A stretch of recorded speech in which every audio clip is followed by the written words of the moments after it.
Hello, folks. This is Rick Wade, the Texas Cruiser. I have a couple of little tidbits of cruise news. Not a whole lot today, but some interesting cruise bits of cruise information. The Houston Business Journal honored the Galveston Wars with the 2024 Landmark Award. This is back. They announced that on April 11th. They had a big wing ding there in Houston. And this is over that $53 million project, the renovation project they did on Terminal 1, which is now called Terminal 25 today. Mainly Carnival sails out of there, occasionally Norwegian or Princess will sail out of there too. But this is the old terminal. This is the original terminal, and that's the one that has the walkway comes across in the parking garage across the harbor side. That's one last bit of work they're doing, that they're going to rebuild that walkway and put better air conditioning in and stuff like that, make it safer to cross and get it to where people cross the harbor side to the terminals without having to dodge traffic.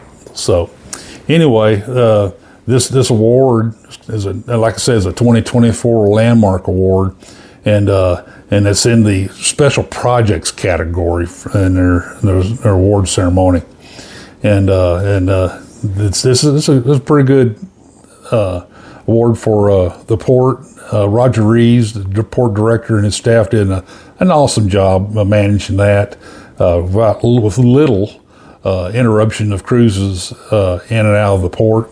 And they worked real well with the cruise lines and the contractors. They even put in a real nice facility for the U.S. Border Patrol to their standards, which needed to be done, and putting in some new gangways. The gangway there was in really poor shape that they had before. Now they got some great gangways in, and I've heard some good stuff from people who walk it to get on the board the ships. And I think a lot of times they don't think much about it. All they're thinking about make that first step on board the ship on the deck. So anyway, I'm glad to see the port's getting some kind of recognition for that. Congratulations, Roger, and your staff. Another bit of news. We're always looking for. I'm not going to talk about the bad stuff. We've had enough of the bad stuff happening in cruises, people overboard and all this.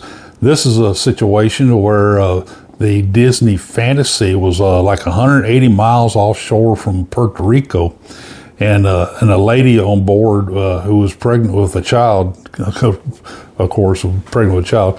Anyway, she had a serious situation occur, medical, and they had to call out the Coast Guard. The Coast Guard sent one of those MH-60T Jayhawk helicopters come out there to pick her up. And also they picked up one of the ship doctors to transport, to monitor her while they transport her in. And that's, the Coast Guard, the best of us folks, and they did an awesome job. The ship's crews, I commend them. The Coast Guard had nothing but high praise for them on how they handled the situation aboard the ship to get her packaged up, ready to get on the basket and up into the helicopter safely with little trauma involved. And my hat's off to them too, folks. And these ships, these crews, they take this stuff seriously, and they do an awesome job taking good care of the passengers and the cruisers on board the ships.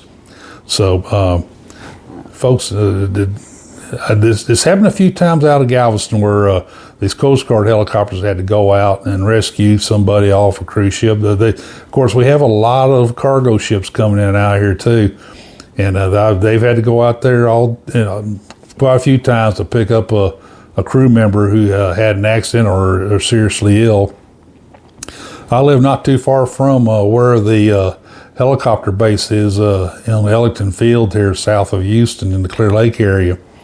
And I see them flying overhead over all the time, and I'll just get a smile on my face knowing that they're out there taking care of business and make sure they're available if we need them. So, like I said, folks, those Coast Guard people are the best of the best, and I'm glad to have them here in shortly, right off here in coast Galveston, offshore of Galveston Bay, Galveston Island. Anyway, my next column. I want to talk about my next column. We had a lot of good responses, folks, off this column I wrote last weekend on the Daily News about muster drills. I did post a copy of that out of the paper on my Facebook page, the Texas Cruiser Facebook page, and also you can catch my videos of my topics. I mentioned I even had a topic recently on YouTube about the muster drills, but I think the next one I'm going to write is going about the restaurants and how we have a diversity of restaurants now on board the cruise ships, and how they always seem to outdo one another on what they offer. And as opposed to folks back 20, 30 years ago, we didn't have this big variety of restaurants, and it's kind of interesting to see the changes we've gone through over the years from the 80s to today, and the offers of dining options aboard cruise ships. And it's fun. I'm gonna have a fun time talking about it. Talk about what the various cruise lines, how their character, basically their nationalities and all that they put into their restaurants aboard their ships. And I'm going to kind of make comparisons between the different cruise lines and how their different approaches. So anyway, folks, that's what I'm going to talk about in my next column. Get a chance, pulled it up on the Daily News. It should be out not this weekend, but weekend after next. Or go to keep an eye on my Facebook page, the Texas Cruiser Facebook page, and I'll post it there. Also,